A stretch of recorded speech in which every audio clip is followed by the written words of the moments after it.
என் குடும்பத்தில் பாதி பேர் இந்துக்கள், பாதி பேர் ஆர்சியில் இருந்தாங்க. அதனால கோயிலில் கொடைனா நாங்கள் தான் முத ஆளாக நிற்போம். இங்கே ஆர்சி கோயிலில் திருவிழான்னா அங்கேயும் நாங்கள் தான் முத ஆளாக நிற்போம்.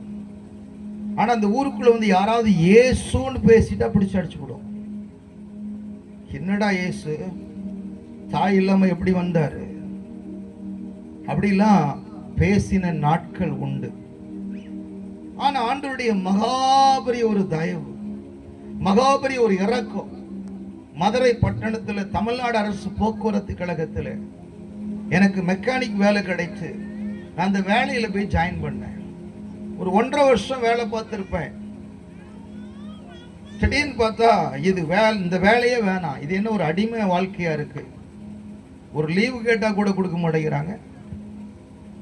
நமக்கு லீவு தேவையில்லாத நாட்களை கூப்பிட்டு, மனோஜ் நாளைக்கு வேணா லீவ் எடுத்துக்கிடுங்க அப்படின்ட்டு அதிகாரி சொல்லுவார். கடைசியில் நான் பார்த்தேன், இந்த வேலையே எனக்கு வேணாம், இது ஒரு அடிமை வாழ்க்கை வேணாம் அப்படி சொல்லிட்டு மதுரை பட்டணத்தில் பிளாஸ்டிக் கொடாந்து இறக்கிற கம்பெனி ஒன்றை ஆரம்பித்தோம். இன்னைக்கு இந்த பிளாஸ்டிக் குடத்தில் சுற்றி அந்த கோடு கூட டிசைன் போட்டிருக்கோம். முதல்ல இந்தியாவில் அதை அறிமுகப்படுத்தினவன் நான் தான். கிட்டத்தட்ட 40 கம்பெனிக்காரங்க முயற்சி பண்ணாங்க, அவங்களால அது முடியல. ஆனால் நான் அதை செய்ய ஆரம்பித்த போது ரொம்ப அற்புதமாக வந்தது. எங்கே பார்த்தாலும் இந்த கோடு போட்ட கூட வேணும், வரி போட்ட கூட வேணும்னு கேட்க ஆரம்பித்தாங்க. கம்பெனி பெரிய லெவலில் போயிடுச்சு. அநேக வேலையாட்கள் இரவு பகல கம்பெனி ரன் ஆக ஆரம்பித்தது. பல பட்டணங்களுக்கு லாரியாய் குடம் போக ஆரம்பித்தது. டெய்லி 1 லட்ச ரூபாய் என் கையில் சம்பளம் போக, கரண்ட் பில் போக நிற்க ஆரம்பித்தது. இந்த சூழ்நிலையில ஒரு நாள் இரவு 3 மணி இருக்கும், நான் விழித்து கொண்டேன். திடீர்னு பார்த்தா ஒரு சத்தம் என் காதில் கேட்டது. காளையர் கோயிலுக்கு போ. நான் சுத்தி பார்த்தேன், யாரையும் காணோம். காளையர் கோயிலுக்கா? நான் எதுக்கு காளையர் கோயிலுக்கு போனோம் அப்படிங்கும்போது மறுபடியும் அந்த சத்தம் என்னோடு பேசினது, ஃபாதர் பெர்க்மான்ஸை போய் பார் என்று. நான் யோசித்து பார்த்தேன், அவரை எதுக்கு நான் போய் பார்க்கணும்? ஆனா அந்த சத்தத்தை கேட்டதிலிருந்து ஒரு இனம் புரியாத ஒரு சந்தோஷம் எனக்குள்ள, ஒரு இனம் புரியாத ஒரு ஆறுதல் எனக்குள்ள. பயம் வரல, கலக்கம் வரல. அந்த சத்தத்தை கேட்ட நேரத்திலிருந்து எனக்குள்ள ஒரு சந்தோஷம், ஒரு மகிழ்ச்சி பொங்கி வர ஆரம்பித்தது. ஆனபடியினாலே நான் அந்த அதிகாலையில ஆயத்தமாகி நேரே அன்னைக்கு அண்ணா பஸ் ஸ்டாண்டு, மாட்டுத்தாவணி பஸ் ஸ்டாண்டில் அன்னைக்கு கிடையாது, அந்த அண்ணா பஸ் ஸ்டாண்டில் போய் ஒரு கண்டக்டர்கிட்ட கேட்குறேன், காளையர் கோயிலுக்கு எந்த பஸ் போகணும்? அவர் எங்கே போகணுன்னாரு. யாரோ ஃபாதர் பெர்க்மான் சாம, அவரை பார்க்கணும் அப்படின்னு.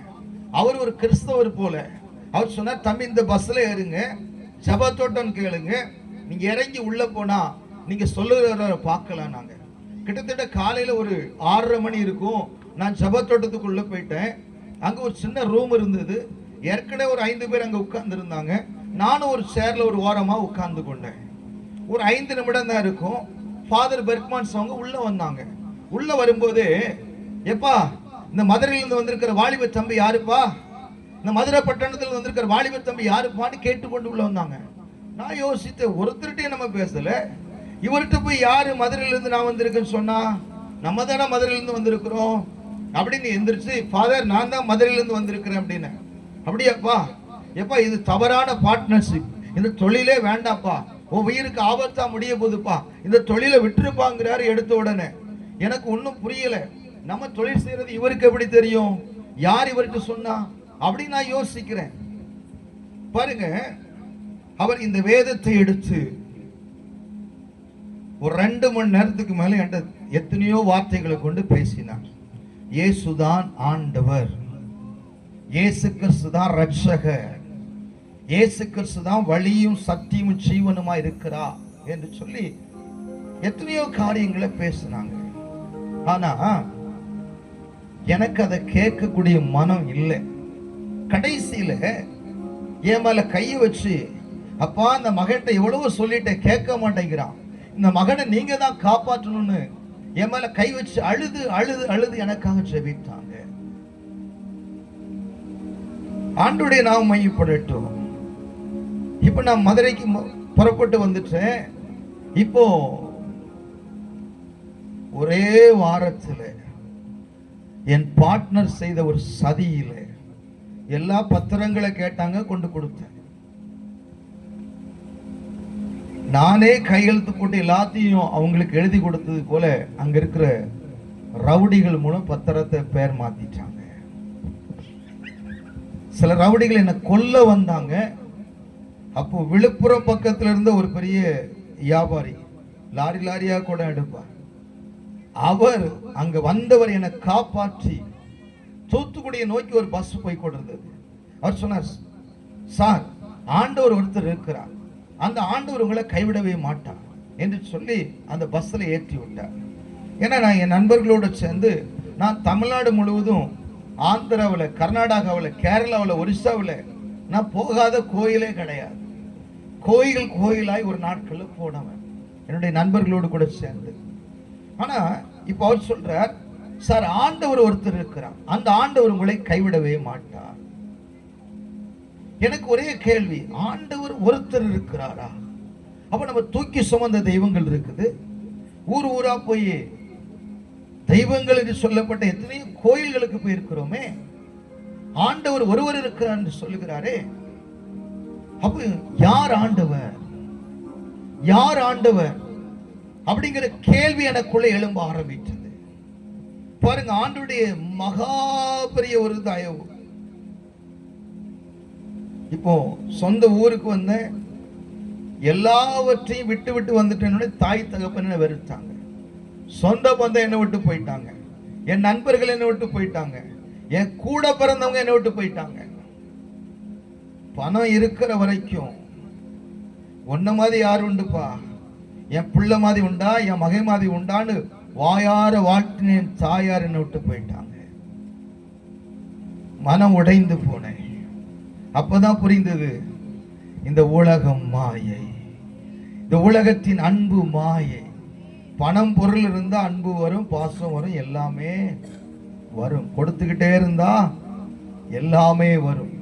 கொடுக்க ஒண்ணுமே இல்லைன்னா எல்லாம் போயிரும். அப்படிங்கிறத ஆண்டவர் எனக்கு கற்றுக் கொடுத்தார். இப்போ யோசித்து பார்த்தேன், இந்த உலகத்துல மறுபடியும் சம்பாதிக்க நான் விரும்பல. செத்து போனா நல்லது. இனி நாம் மறுபடியும் பணத்தை சம்பாதித்து, இந்த பணத்துக்காக ஒரு கூட்டம் நம்ம தேடி வரும். அதனால இனி இந்த பணம் எனக்கு வேண்டாம் அப்படின்னு சொல்லி தற்கொலை பண்ணி சாகும்படி, நான் மதுரையில ஒரு அணைக்கட்டு இருக்குது, அந்த அணைக்கட்டுல விழுந்து தற்கொலை பண்ணி சாகும்படி நான் போய் நின்றேன். இப்ப எனக்குள்ள மறுபடி கேள்வி, இந்த உலகத்துல ஆண்டவர்னு ஒருத்தர் இருக்கிறாரா? ஏன் அந்த ஆண்டவர் என்னை படைத்தார்? ஏன் என் வாழ்க்கையில் இப்படியெல்லாம் நடந்தது என்று சொல்லி மனமுடைந்தவனாக மறுபடியும் இந்த உலகத்துல தெய்வம்னு ஒருத்தர் இருந்தா அவர் என்னோடு பேசலாமே.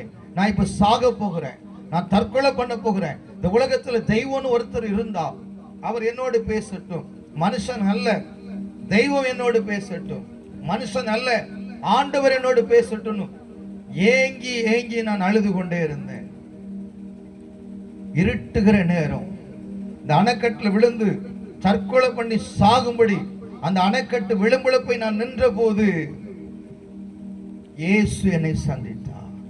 ஹல்லேலூயா, ஹல்லேலூயா.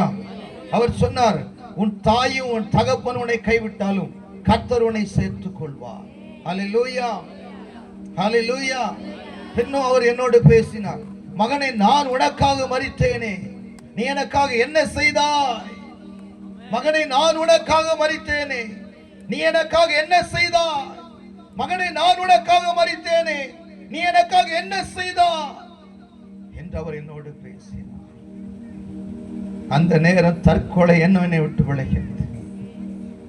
அப்போ ஒப்பு கொடுத்தேன், இனி வாழ்ந்தால் இந்த இயேசுவுக்காக நான் வாழ்வேன். இனி வாழ்ந்தா இந்த இயேசுவுக்காக நான் வாழ்வேன்.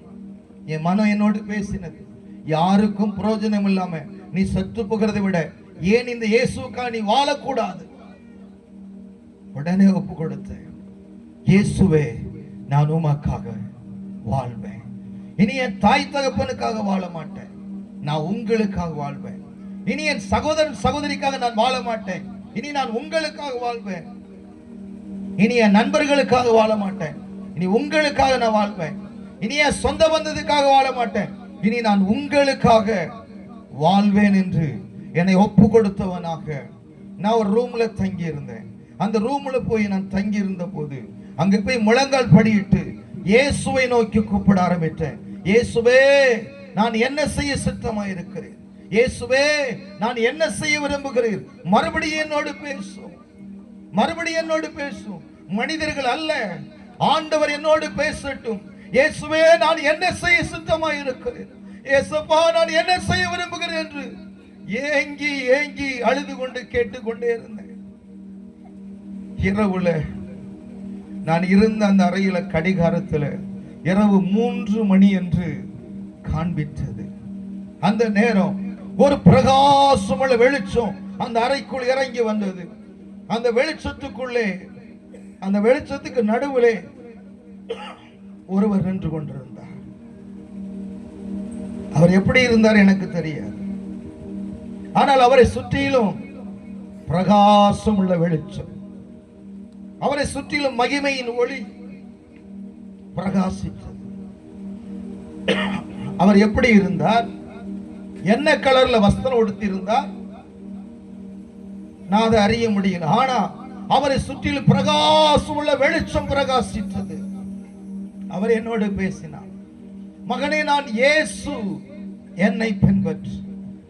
மகனே, நான் இயேசு, என்னை பின்பற்று. மகனே, நான் இயேசு, என்னை பின்பற்று.